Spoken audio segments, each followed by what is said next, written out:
Welcome to the Evening Gamer. That's Guy. That's Taylor. Damn, I thought I'd catch you out there. Time has passed since you last heard us. Well, a week may have passed for you, but 10 minutes or 45 minutes have passed for us. 10 minutes of chit-chat and discussing this game. Episode, yes. And what we're going to be covering off today. So, Good Lord. Assassin's Creed. Strap in for this one. Yes, strap in and strap on. Would you say I'm going to fuck it up. Would you say is this our first big label review of this year, you reckon? Yeah. Like drops of this year. I know we just did Warhammer. But that was last year. Yeah, I think it is. Might be like... I think this is the first one that's up, really. And I'm talking big labels. There's been some other games. I think I'd agree with that, yeah. Speaking about newer games that have come out, I know that you texted me about this the other day, Expedition 33. Yeah, let's fucking crack into that one because it's... Some first impressions on that bad boy. That came from nowhere. Where's this come from? So like I think a few people had it kind of on their run sheet for the year, but obviously it wasn't on mine. Certainly wasn't on mine. It came out of nowhere and I read it was blowing up being like, it's a must play. It's a must play. So I saw it. It's on Game Pass and I was like, I stopped playing Oblivion just to give it a go. Not because I wasn't enjoying Oblivion. I was loving Oblivion, but I was like, if it's that fucking good, I'll give it a go. And it's got its hooks into me. Yeah. I'm in it. Third person over the shoulder RPG with turn style combat. Yeah, so it's a love letter to JRPGs of the sort of the Japanese style, the Final Fantasy kind of games. It's done by a French developer and, a lot of French sort of influences within it, an amazing musical score, just like so unique. And, the gameplay itself is fast, smooth, really just well done, of the way in which they've actually brought in the real-time mechanics into what often can be a rather boring situation where, in some of these games, it's like, your first party member attacks, they attack, you attack, they attack. And it's also like it's top down and you kind of lose a little bit of interest in it sometimes. Yeah, and it can become repetitive. But what this does so well is, one, the fact you need to hit the button at the right time to dodge or parry, or later there's additional mechanics where you have to do a right trigger move to do a defensive movement when you're getting attacked. And the enemies sort of come at you. The enemy variety is wild. Crazy. Just so many different random style? enemies. How good's the art style? So unique. Such a sort of delight to, I was roaming through and I don't want to ruin this for you, I was roaming through the sort of overworld, which is wild in itself, the way they've done the overworld. It's very sort of different to what you're used to. But you're sort of roaming around and I came across... What do you mean the overworld, sorry? The gap in my knowledge there. So the overworld is like, if I'm trying to think of a way to describe it. So in Mario World Party, you go into missions or levels, and then at the end of it, you then move Mario onto another island or something like that, top-down view. Gotcha. So I'm moving through the overworld, and you find enemies in the overworld, and I came across this hidden sort of beach, and there was this huge rock monster just standing there, and I was like, he looks like a major boss, and I'm probably way under-leveled because you can find so many bosses, and you can be under-leveled really early in game, but come across them. Some of these levels give you a warning thing, being like, don't do this just now. Printed in red, level 100 above its head. But this guy was just standing there and he was in a really hidden sort of corner of the map as I was just roaming around. So I fight him. And he's got one move. And his move is he jumps up into the air, wraps himself in a ball, and then just flings himself at you. And just like as a missile, hits the ground where you are. And so he does it the first time. Of course, I miss it. Two of my people go half health straight away, absolutely melted. I was like, fuck. So he goes next move set and he does it again. And so I'm just dodging and dodging and dodging and dodging. He hits the ground, I shit you not, in every move he does, 15 times. And you don't know when he's going to stop. So you're just fucking trying to hit it the right time. And then eventually I'm like, when it's my turn, his health doesn't go down at all, not a fucking sliver. And I'm like, what's his weakness? What am I doing wrong moves? Am I going to try and burn him? He's a rock dude. I don't know, lightning. So I'm trying all my different movesets. None of it's working. So eventually I'm like, maybe I got to parry him. Maybe I got to parry him. Yeah. So then I've got to fucking hit, and the parry window's even tighter. Yeah. So I'm fucking trying to nail the parry move. Got one parry off on him. no damage. I was like, oh my God. So then I miss a couple of queues. 2 of my guys die and I'm down to my last dude. And I'm just sitting there going like, he's eventually going to get me and I'm going to mistime this. I'm going to lose. So I'm like, hit next. I must have, his moveset on me, I shit you not, I sat there maybe like 20 minutes as this guy just hammered the ground on me. And eventually he does a move and then he just rolls back and he blows up and it goes, you beat him. And I was like, holy shit. So it's like a hang in there kind of fight. It's just hang the fuck in there for it. And it was fun. It was interesting. I love that as well, can I just say. I love it when a game makes the commitment, wow, mini stroke, makes the commitment to have little extra bits, little bosses, little enemies around corners, off the beaten track, so to speak, that they know 60% of gamers might not find, but they have that commitment to their creation, to their product, to their game. It's like, let's do this anyway. Like, don't make the base game that everyone 100%. Like, have these little nice findings. It's like if you find an area that might look like something's there, how rewarding does it feel when something is there? It is, and you think, good. I might be part of 10% of gamers that found this. Like, that is what we're looking for. When we see games and when we get games from developers. There's such a satisfaction in that. And like, you know, even after, so you beat him and then I go into the little tunnel behind him, go in there and there's these 2 giant dudes. And I'm like, fuck, like, you know, I'm going to have to verse these guys now. Like, I've healed up though. So I'm like, all right. So I walk up to them and they look like bosses and you click X on them and they're like, hey, we're blacksmiths. Do you want to buy some shit? And you're like, what the fuck? You've been around the corner pumping elixirs, like making sure your levels are up. Gearing myself up for another big fight. But I can see myself becoming obsessed with this game and I'm excited to get home and play it. It's fast, it's brutal, its storyline even in the first 40 minutes has you guessing. It doesn't give too much away. And I love but it paints a really great scene. It's got levels as well in the sense of the emotional levels. Like, and there's a sequence fairly early on where the main guy, once you hit the mainland, I don't know if have you hit the mainland yet? Yeah. Where he's got a gun to his head, you know, and like you're just like, there's I know it's such like, I don't know, maybe a bit of a trope of he's everything's gone wrong. He's clearly suicidal. He's got nothing left to live for. He's lost his friends. He's lost his girlfriend. All the rest of it. But the way in which this is very early, by the way. There's no spoilers. The way they show it is so emotionally like just jarring. Like like it draws you in. It made me feel like this is going to be a journey. That's what that scene made me feel like. True. I feel like we should bleep out what I just said because I did kind of ruin a little bit of the early game. But anyway, it is, you know. I'll have a 40-second long bleep in there. Well, just that little bit where it's like, why is he suicidal? But anyway, loving it. Really good game. You know, and a AA title. So the developers are a bunch of people who have siphoned off from Assassins from Ubisoft. So they're sort of ex-Ubisoft, software developers, all the rest of it.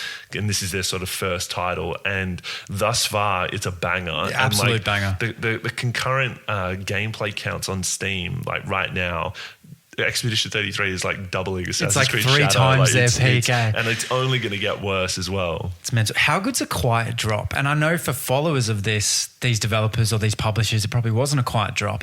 Yeah. But like I mean quiet drop as in like they didn't do too much marketing to bring gamers outside of their already following to this game. I certainly didn't see it. No, yeah. I probably did. I certainly didn't pay much attention. No. Then all of a sudden it's around social media, gamers are talking about, you go, I'll check this out. Like I'm always browsing the game store, so I probably would have found out about it eventually. But sometimes the thing about gaming is we kind of trust each other with what we say about games. I certainly read reviews. I certainly look at the star rating. I certainly watch trailers and listen to what other people are saying. I mean, and it nudged me in its direction, and I'm super thankful for it. I think YouTube and Reddit is probably where I get a lot of my information on games to play. And one other thing I really like about when you're sort of trusting the community is so many of them will say, here's an example of what I'm about to give, Lords of the Fallen. Yes. You played it, I think, when it played it and reviewed out, it, yeah. And we reviewed Solid it. game. It came in at 8.56 from my initial review. So since it's developed and dropped, they've gone back and fixed all the problems that the community had with it.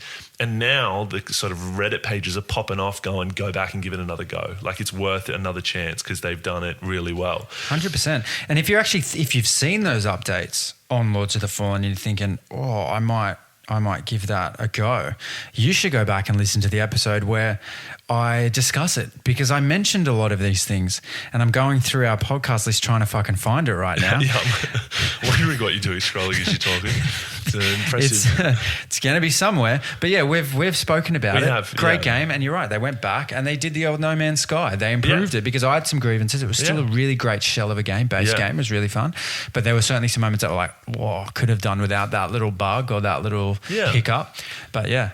Great to see. Yeah, by the sounds of it, they've improved the combat, they've improved the platforming, they've made some changes to it, which, you know, has certainly put it back on my radar. But what the interesting point was shadow drops, and Oblivion also was borderline a shadow drop. Hugely, yeah. One, it means that gaming companies are not spending so much on let's get IGN to do an early access, a fucking preview of this, or let's do a deluxe version. Put marketing out there, TV adverts, sides of buses, and you know, all the shit that usually gets plowed down your throat to spend your money on these things. You release it and people go, you know, okay, I've heard of it, and, you know, a Reddit page pops off, and then look what happens. It's like you're going viral. You know, it just blows up because what they've done is they've less devoted times to the machine of the marketing, and they've devoted their time and energy to perfecting the fucking game and making it good. And when it's good, it stands on its own 2 feet, and people, word of mouth marketing is free, and fucking look what happens. And can I just say as well, shout out to Game Pass and Microsoft. Oh mate, they're I feel like it. As I look at all my subscription services these days, and I look at the Netflixes and the Binges and the KOs, and you kind of sit back and you're like, how many do I have now? Yeah. And it's like dozens sometimes. It's a lot. Like, and there's apps on your phone. It's all subscription based, right? But then a huge shout out to Game Pass, because it's on Game Pass, and nothing better than a shadow drop, but also to find out that when you log onto your Xbox or whatever it is, I can actually play this for free. Yeah. Like, I mean, not entirely with a yearly free. subscription or whatever it is. But like you largely. You do the math. Like, I don't even know what the annual subscription is, but you know, you basically go, whatever it could be. It's like $13 a month. Okay, so you do the math over the course of 1 year. If I was to buy Oblivion outright, that's I'd your whole basically budget. just covered Game Pass. Yeah. And like, okay, with Game Pass, you don't own it, that like, you know, you're going to retain it. You got a physical copy of it, but I'm fine with that. Like, I don't want to keep a game on my shelf for 20 years for an old, you know, Xbox normal. Like, I'm not a collector in that way. I don't mind if I lose it. And I feel like just huge props to Xbox and Microsoft. I feel like their product now is for the gamers.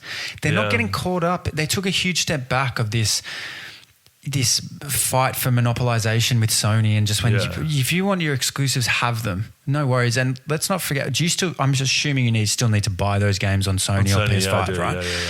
And now I just look at Xbox Game Pass, and it's for the gamer. Like, okay, there's no huge labels. I saw an ad on Facebook about Game Pass being for the gamers, and all the reactions being like laughing faces and stuff. And it's like, who's fucking laughing now, man? I'm sitting back on Expedition 33 for $3. Essentially, if you were to look at my spend over the course of the year and now how many games I'm playing from that subscription service, who's laughing now? Yeah. And like, you do a business model like that, your fans will come back in troves and pay dividends. Yeah. Might have been the wrong word there.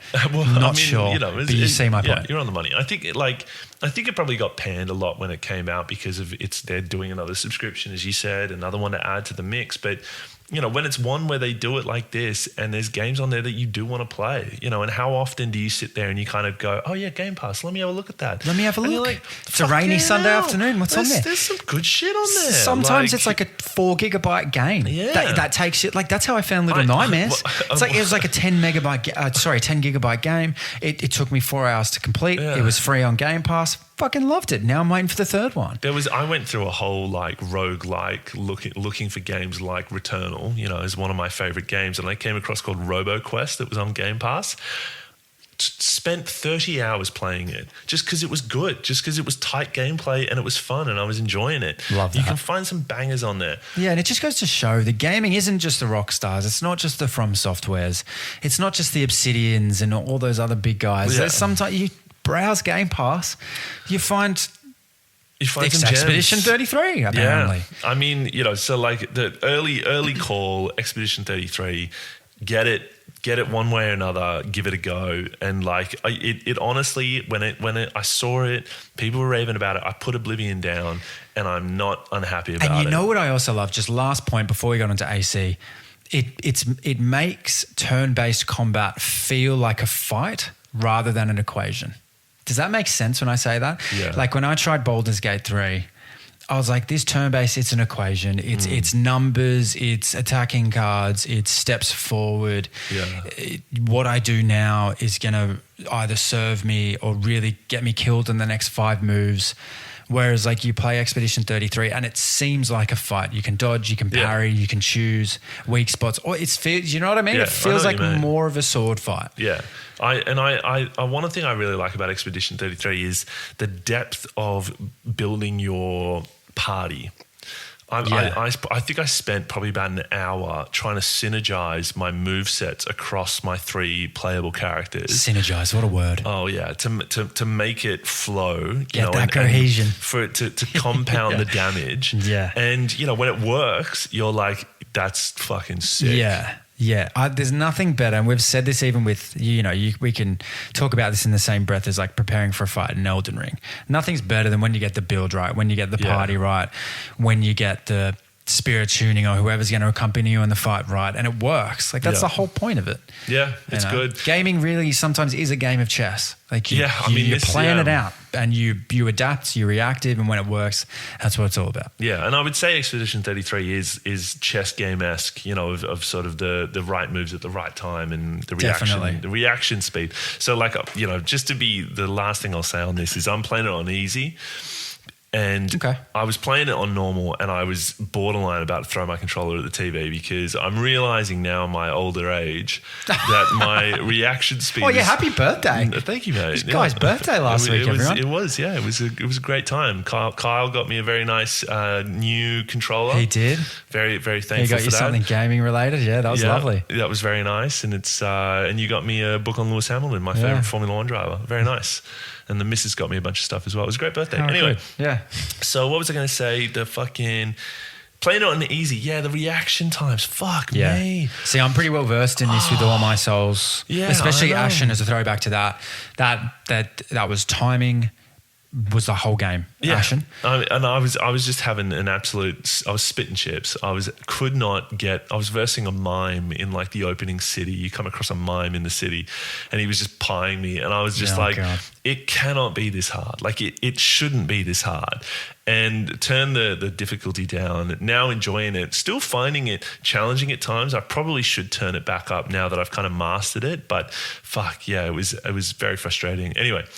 The other thing I wanted to talk about before we do get Assassin's Creed Shadow is Oblivion, because that game was shadow dropped to the nth degree. There was sort of a very early warning signs it was coming out in a week, then it dropped.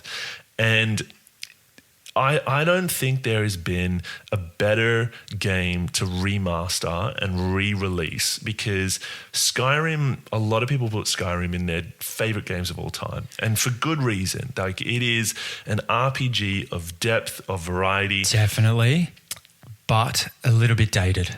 Sure, yeah. I mean, which is why a remaster of this little love story to it has been so well timed. But Oblivion isn't. Skyrim's a whole separate entity. Like that was the sequel to Oblivion.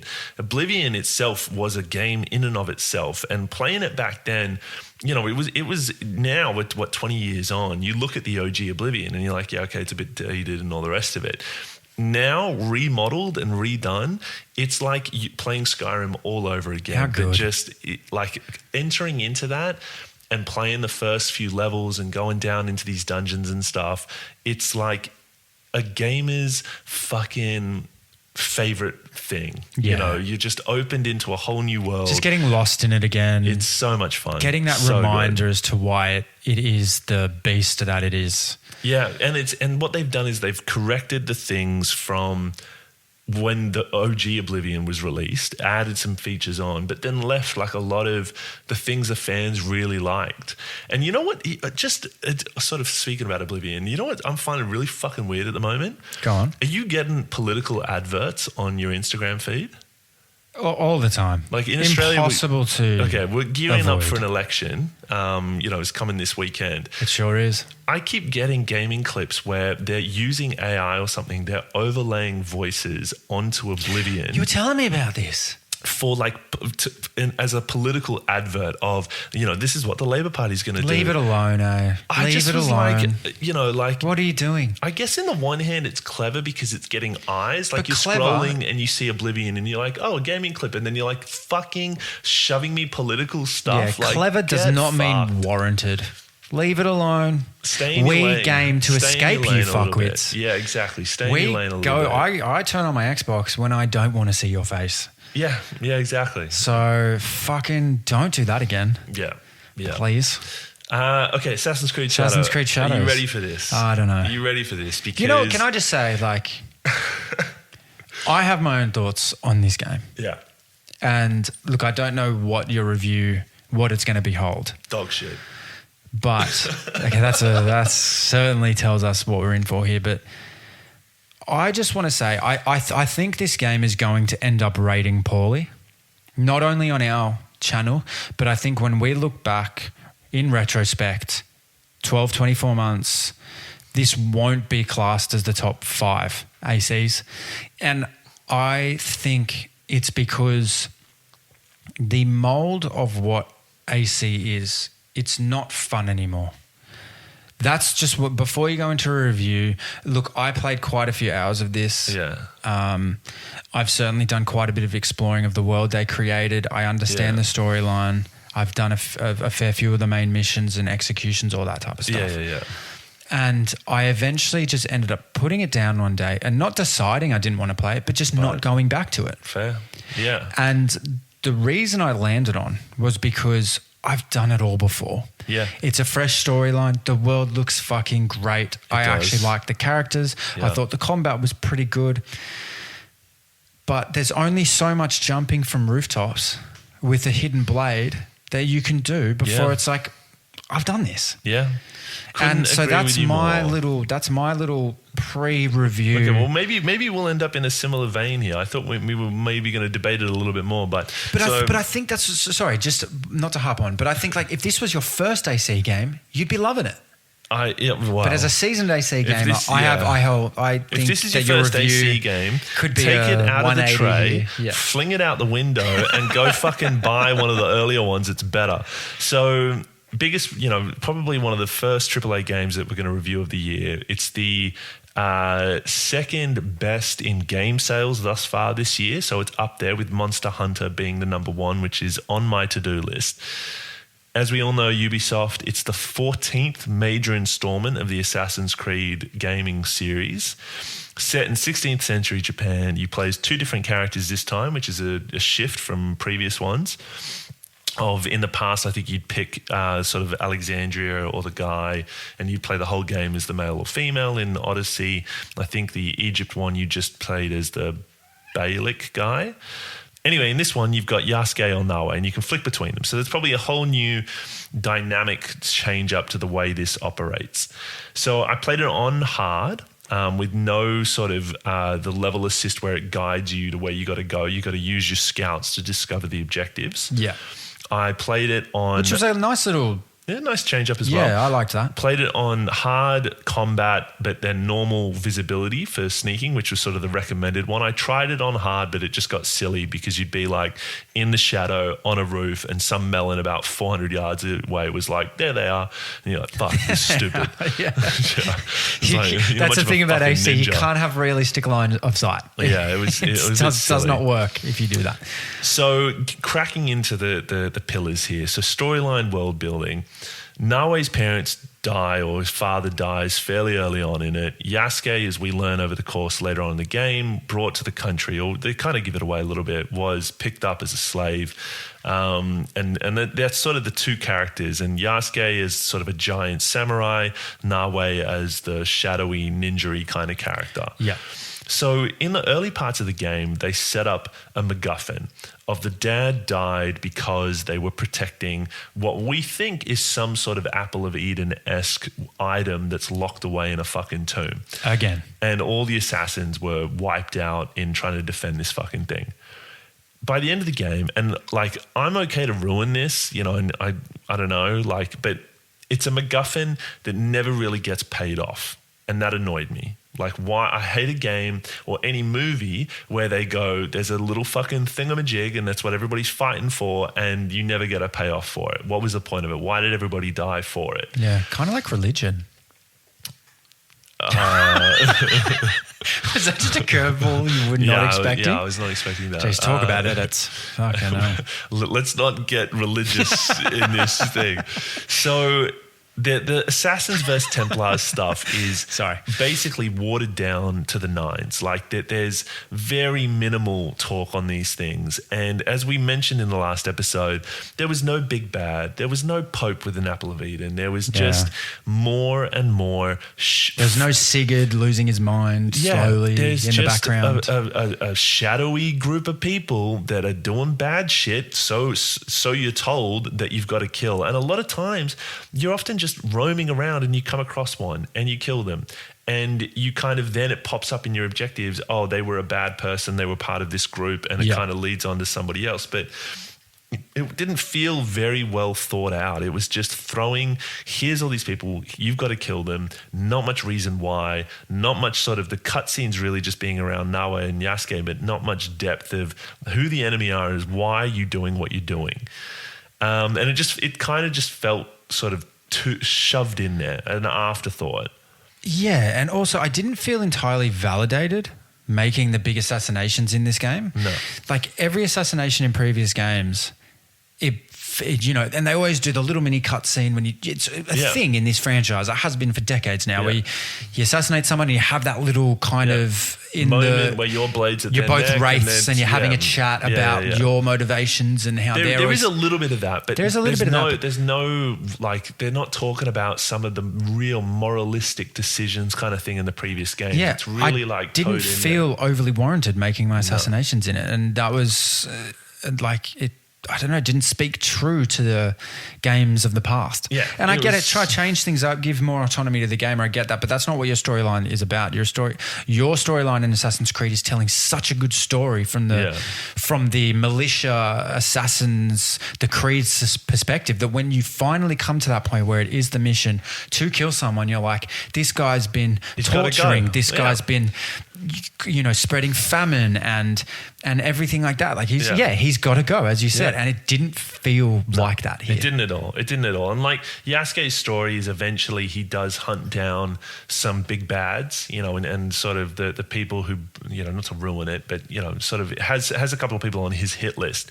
And it's just like you should have introduced those characters way earlier in the mix of it. And they were sort of the main Templars in the mix who were kind of leading the things. But it's like there's 2 missions. That's it. Yeah. At the very end, you know, and you're just like, okay, like what was the point of that?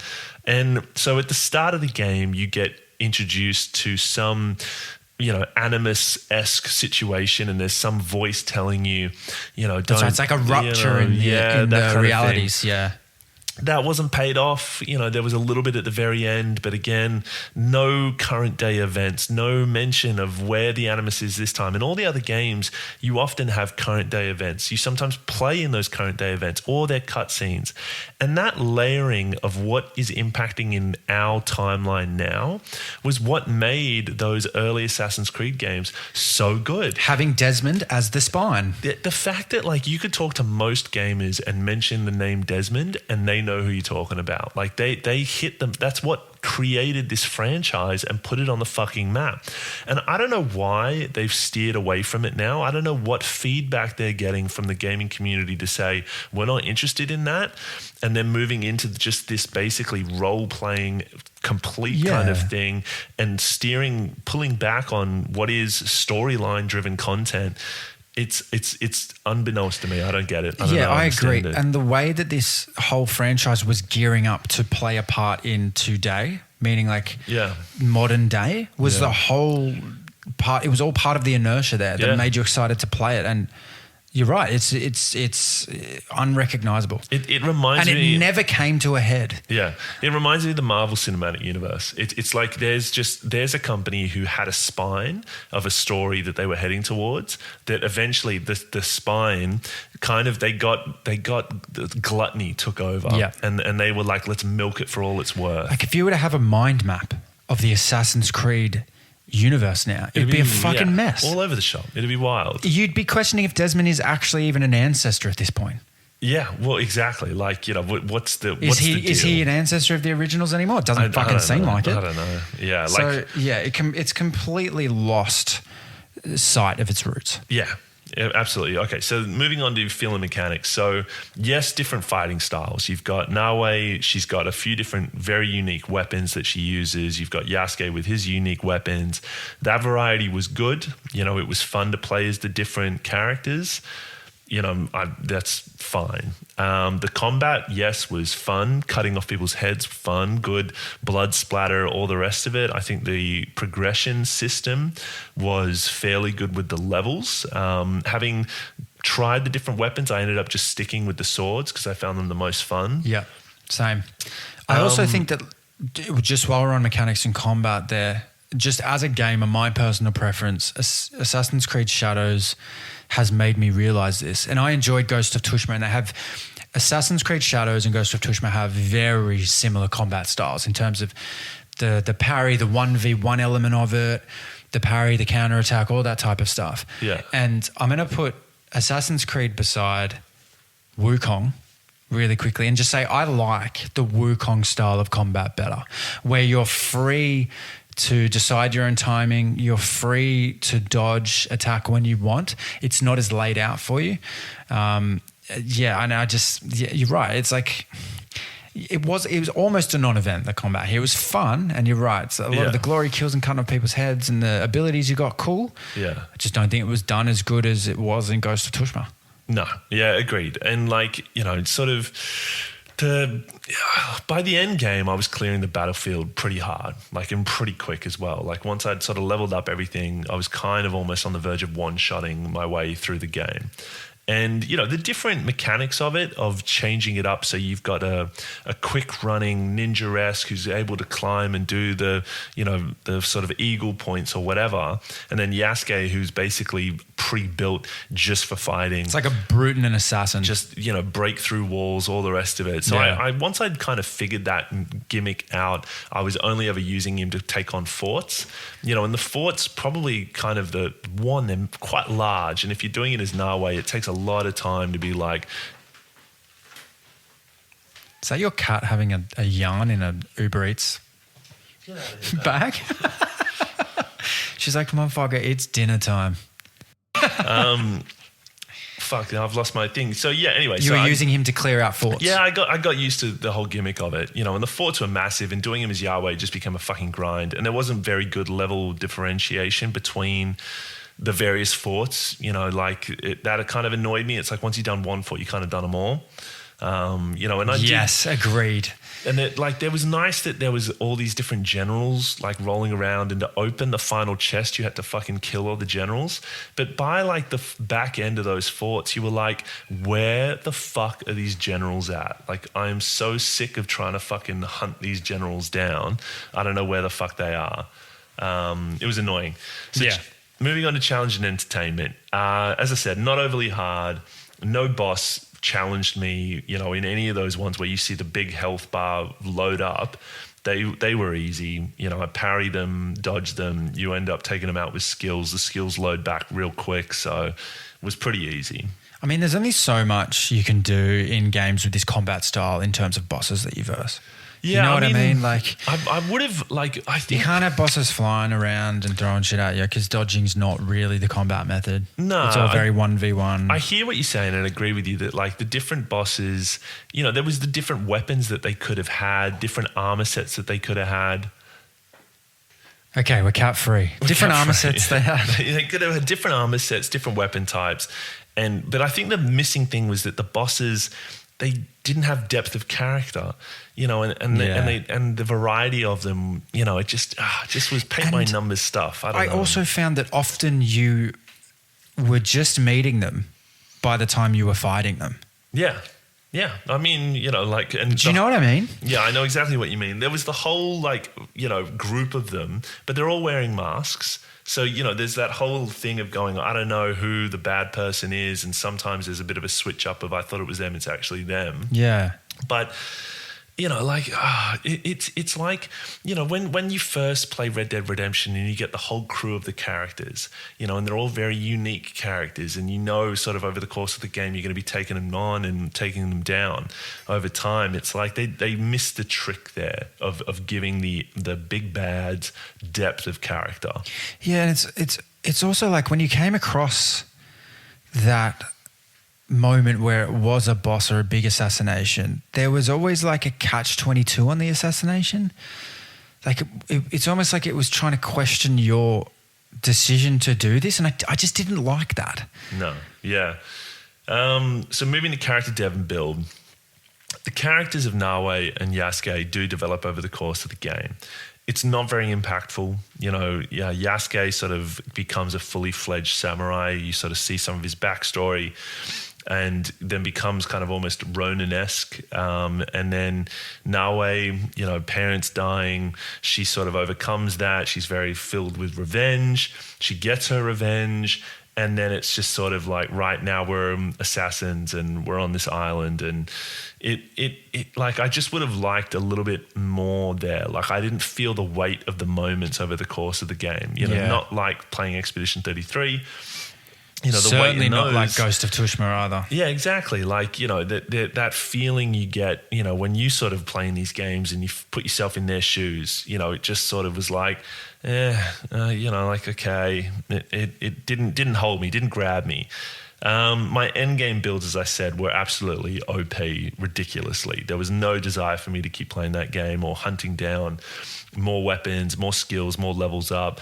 It progressed over a period of time, fine. I think I was about 3/4 through the game when I realized there was an additional skill tree. And I feel like some people playing this may only realize this, is that when you're on looking at your various skill trees and you go through the weapons, in the bottom left-hand corner is like this one icon that shows when you get your you go to these various locations and you do the shrines and all the rest of it. Yeah. Your knowledge level ranking up. Yeah. And that knowledge level then opens up your various end game things. Yeah, they did in Cyberpunk. But if you click on the knowledge level, there's more fucking skills in there. I didn't know that. Yeah. And there was no introduction to that either. Yeah, there wasn't. I should be specific. It's not additional skills. It's like attribute points. Yeah, where gotcha. you can then get health and this and more bleed damage and all this other sort of shit. I accidentally clicked on it and was like, oh, okay. This would have been nice to know about 40 gaming hours ago. I mean, I don't know if it opens up later in the game. Maybe that does and you don't get to do it early game, but whatever. It just sort of was a weird thing that I came across. Yeah. Complicated UI. Sort of, yeah. Not grouse. Not grouse. So loot and extras. So the building of the home base, a whole new sort of thing that they're putting in there. Agreed. Enjoyed it, yeah. They dabbled in this sort of stuff back in sort of Brotherhood or one of the early ones where you kind of level up the shops around your hometown playing as Ezio. This one you really get, and they do it really well of the grid, and sort of putting the whole sort of home base together and the various things that these different shops, or not shops, but things that do, and they give you resources, all the rest of it. And like, if you've got a Sims part of you, sure, you want to make a cool little village that you roam around in and put some fucking cats in it or whatever. Excuse me, but it's like the actual shit you get from it is meh. Like, it doesn't really add too much. Like, you just get more resource points. Like, it's also not somewhere that you really spend a lot of time either. No. And it's not close. No. Well, yeah, you're kind of in this whole like valley kind of thing. And sure, I spent time on it and built it. And Em, was enjoying watching me give her a tour of my little fucking garden of rocks or whatever the fuck. But, it was a bit of a meh, like could have been done better. Yeah.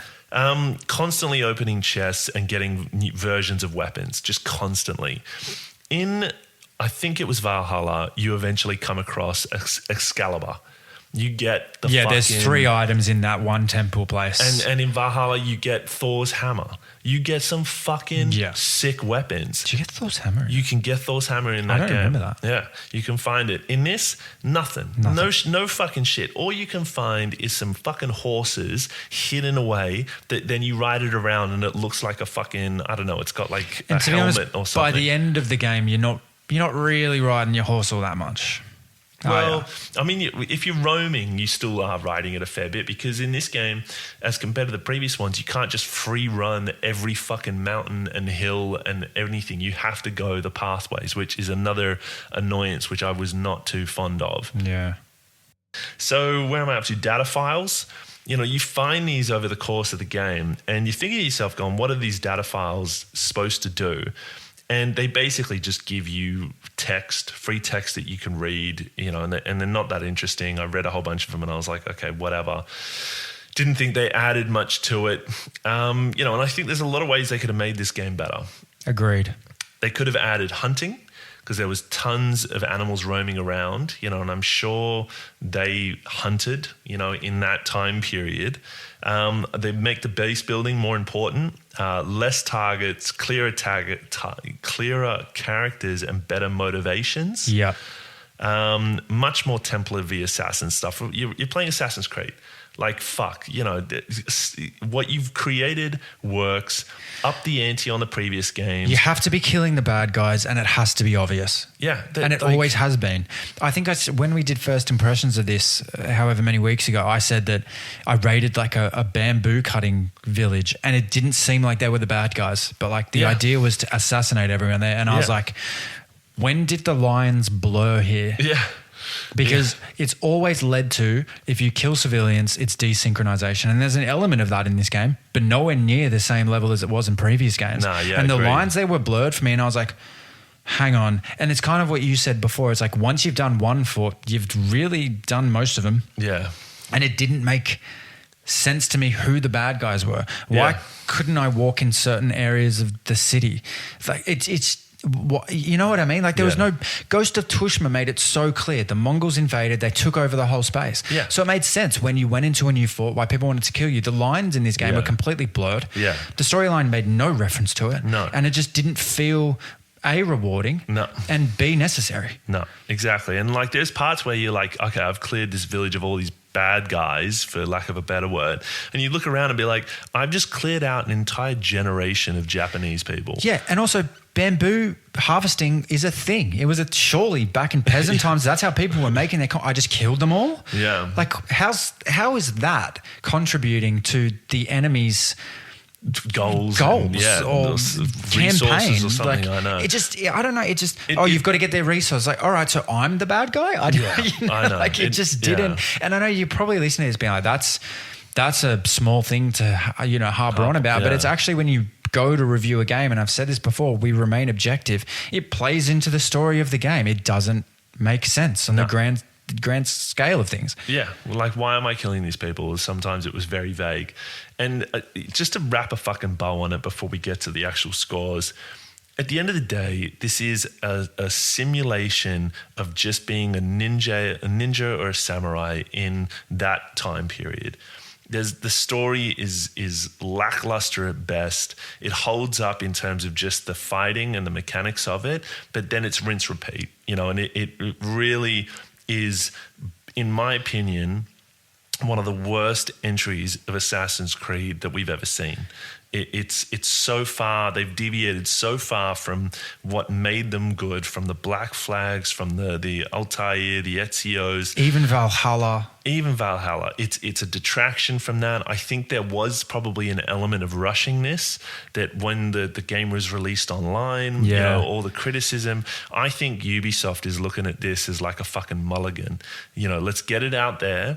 And they hit the window because everybody was like, I want a game to play right now. It's been, everybody cleared out probably their backlogs over Christmas. So, here's the biggest title of the AAA of this season. And they got good purchases from it. But I mean, you look at the concurrent gaming player count, Expedition 33 is blowing it out of the water. It's fallen off a cliff. And initially, it was fun. We spoke about its first impressions. Its first impressions were lasting for some time in this game. And it kind of motivated you to explore, to roam, to figure out what the upgrades were, to do little side missions, to go and do all of the eagle points, to unlock the map, to get invested in stories. But as the story goes on, the lines blur. You're not sure why you're killing people, who's the bad guy. The story doesn't really make sense. And a lasting thing for me with storytelling is at the end of the game, I want to be able to say that place, the universe, the world that was is better off because of what me and my character did. And Elden Ring did that so fucking well. You know, it was a game, it was a world and a universe that was just completely tumultuous by the time you're tarnished and you come in. But at the end of it, you sit on the throne, you make your decisions, you have your ending. The place is better because you did what you did in that game. Whereas like Assassin's Creed Shadows, you're a fucking nuisance. Yeah. And like, there's no way that Japan was better off because you did what you did. You actually just killed any order they had. Well, pretty much. So like by the end game, you know, there's a cutscene with Yahweh and Yasuke or whatever the fuck names are being like, you know, oh, we've done it, like da-da-da, the sun's cresting over the hill. And you're like, yeah, but the problem is over the course of this game, you've given us every shogun is fighting for power. Yeah. And you know, they're constantly rising and falling these houses over the course of the game. So when the game finishes and they're like, wow, like what do we do now? You're just the shogun that won. Well, not even that, but there's still fucking tons of them around. Like you just chose that they were good in that given moment, you know, and like, I don't know. Yeah, I mean, Yasaki or whatever his name is and Nimue or whatever. I've forgotten, bro. They just go around Japan Bonnie and Clyding it up. Yeah. Just stealing, killing, following their own motivations. There's some autonomy given to the game and neither choices at pinnacle moments are good choices. Yeah. You either let someone bad live or you let someone that's good enough to let live die. I don't know. Yeah, it falls off after about gaming hour 20, I was like, what am I doing here? Yeah, it's rinse repeat. Like, and there's no impactful moments. There's no motivation to go to every corner of the map. I mean, you know, some of the most famous things in Black Flag is you go to every corner of the map. There's a giant fucking ship you got to fight. Yeah, you know, like that's fantastic. And in this, it's just so. You end up just going to every corner of the map to find fucking teacups for that one dickhead. Yeah, it's just vanilla. Or butterflies on trees. Yeah. And I think this is a callback when we were watching the Before You Buy, which is, you know, recommend that to anyone as well as listening to podcasts and everything like that. Great resource to have. He said, it's just fine. And I think for a game that's the 10th or 12th in the franchise, it can't just be fine anymore. No. Because people have been doing this for a long time now. I remember playing the first Assassin's Creed. It was great. It was groundbreaking. But still, I look now and apart from better graphics and apart from a combat system that is somewhat evolved, it's the same game. It is. It really is. And like the same game is fine when you get the motivation, the depth of story, the characters, you know, development. Well done. Like it just feels really like put out there as almost like a bait and switch. You know, it has these elements that just if you'd done it a little bit more like that, I think they really need to spend a lot of money at Ubisoft getting in somebody to sort of write the spine back up to this is what we're building towards, you know, and Marvel fucking cinematic universe it up. You know what? And get it back on track. You know what I reckon they need to do here is put Assassin's Creed in the top drawer. Focus on a few other things. Focus on developing games you've already got out there. Don't worry about a new label. And if you do decide to do an Assassin's Creed again, make it modern day. Make it Desmond. Make it taking down big corporations. Completely go back to its roots, flip the switch and the script and do it that way. Yeah. Because this whole medieval stuff, you listen to the fans, you tried to make it work. I'm sorry, it didn't work. I don't think Ubisoft has got the balls to do it. I think they view Assassin's Creed as a money-making machine that they're going to milk it to the day it dies. Yeah, Assassin's Creed's like Australian Idol for me right now. It's there'll be another one next fucking year and you know what? I'll do exactly what I did with FIFA. I'm actually not going to get it. Shadows, I think, was the last straw for me. I think it was the last hurrah. the next time an Assassin's Creed comes out, I won't be there buying it, and I'll wait a fair fucking little while to think about it. It would be a big blunder for them to go and do another time period Assassin's Creed next year. It would be a huge blunder. Yeah, agreed. It would be a blunder for them to do a DLC for this. Yeah, it'd I think be so stupid. too. It would be dumb. I wouldn't be surprised they will do it though. They'll try, I think their sales will be on the floor. Yeah, it's funny that, I don't know, like, I reckon they'll be like, okay, we've listened to your feedback on Shadows and we've made it better, and now da-da-da-da-da, and we've tacked on all this additional shit, but who knows. Let's get to the scores. Let's get to the numbers. So storyline, world building, as I said, for various reasons, I've panned it here. It's a 4. 4 at best. I'd actually agree with you. The storyline is arguably, after the first... Well, I mean, let's be honest. There's a lot of cutscenes in the beginning, but there's enough oomph there to keep you interested. After the first kind of 2 main areas, you're right. Storyline's just gone. It's forgetful. Like, you asked, like, if I didn't have my notes in front of me, I'd probably be struggling to remember the shit of it. The feel mechanics, I gave it a 6. Yes, it functions. There's elements to it that are good, but it's I don't know. Like the various weapon types, they didn't have much depth there. I didn't really want to try them out too much and try the different sort of move sets within them. It played okay, steady progression system, but nothing revolutionary. Its tempo was off in moments. It's climbing and parkour. I don't think there were any improvements there. Yeah. Okay. So then challenge entertainment, I gave it a 5. I wasn't overly entertained. I didn't find it very challenging. I mean, a game I've put down after 20 hours, I can't say was overly entertaining either, so I agree. Yeah. Character dev build, 6.5 because there was fairly good build variety, but the development of the characters were really subpar. Endgame builds didn't have me wanting to play it anymore. And I would agree. From a character build perspective, customization alone carries this score. But outside of that, not much happening. Yeah, and the different sort of armor sets you could find, like there wasn't very good variety there. There was variety, but it wasn't like, that's sick. I never put on a fucking suit of armor and was like, yeah, nice. I think there was one for Yasuke that was all gold that you're like, okay, that looks pretty cool. But beyond that, nah. And I would also almost say to developers and publishers here, pick a lane. Do you want to go aesthetic or do you want to go skills based for armor? And I don't think this game found the balance between those two very well at all. No, like, and I think it's like I'm actually changing my bodysuit mid assassination to get another tactic, a different tactic, Yeah. And it's kind of like that's not balance for me. but they could have tied it so well of going, right, here's Nawe's first assassin getup where she's all in the assassin's gear that then gives a certain skill sets, and maybe add to her gear as she moves on and progresses. Like that would have been better. So loot and extras for, yes, the building of the home base was a new change. The opening chests and the variety of finding like really unique weapons wasn't there from the previous ones. The data files were just meh. Personally here, I would have probably given it a 6 here. Like there were some dungeons that were quite rewarding. You could only reach them in certain points of the game. So the tempo was there. The pacing of it was there.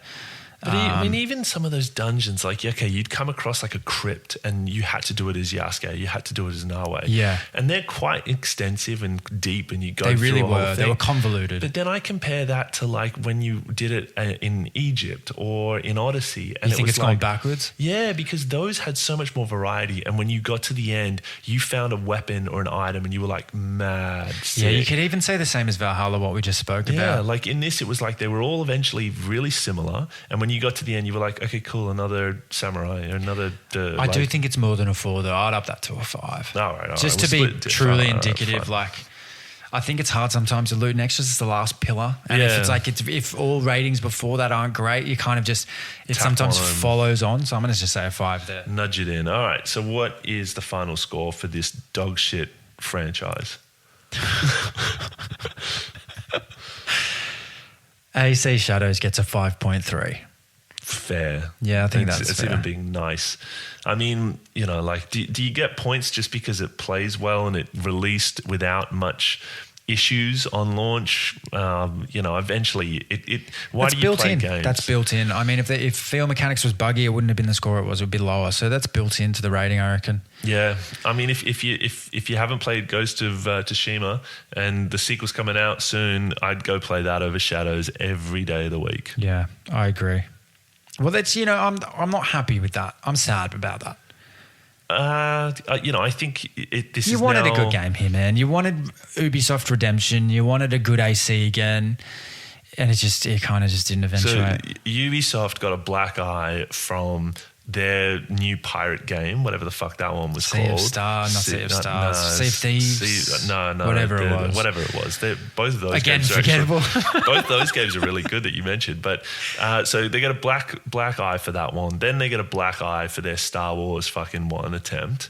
Now their nose is broken because of Assassin's Creed Shadow. I don't know if they've got the fucking gumption to get off the floor. We should do and come back and throw another Hail Mary. We should do that horse meme where it's like, have you seen this? Where it's like the first game's like a beautiful part of the horse, and then the second one, and then by the end it's like a year 2 drawing of a horse face. I think it was like South Park where what his dad's like, I'm not done yet, like kind of getting off the floor. Oh, right, but, I don't know. I'm curious to see Stan where Marsh? Go. Not Stan Marsh. Randy. Yeah, Randy. Fuck, he's an all-time character. I'm not done yet. But I don't know. Sorry. I don't know it's where they're going going off in a with South this. Park tangent. That's all right. I don't know where they're going to go from here. And, I fear for the future of Ubisoft from what they've once been. They need to do better. They need to do better. And I think they need to stop listening to their fans so much and have an original idea. Yeah. Have an original idea. Move away from this. It's done. It's done, guys. It's done. I think we're 14 games in. Yeah. I keep changing that number, and I keep changing the number because I'm actually not fucking sure. 14, I think is about right. We're 14 games in. It's done. They've lost the creativity, and they've swerved too deep into the business side and lost the art form side of what is gaming. Agreed. Fair. I don't have many afterthoughts. No, neither do I. Thank you for listening. Write in. If you loved it, I'd love to hear why you loved it. Why we're wrong. I don't think we're wrong, but I'd love to hear why you think we're wrong. Yeah. I'd definitely take it on board. And and I'm trying my best to just compare this against previous Assassin's Creed, and for that reason, I think this is just such a lackluster part of their franchise. If you've played no Assassin's Creed and you're not looking for a dated game, you're looking for a game that looks beautiful graphically, because it does. Yeah, it does. Play it and enjoy it. If this is your 14th Assassin's Creed game, I think you're going to agree with us. If you want a samurai simulator, sure. Yeah. Why not? If you want something to play whilst Ghost of Tsushima downloads. Yeah. I mean, just while you wait for Yodi. There's so many other better games that you could spend your time playing right now. In a big year, not a great start. But most importantly, don't be an NPC. And keep leveling up, but not in this shit fucking game. Don't level up in AC Shadows. Thanks, everyone.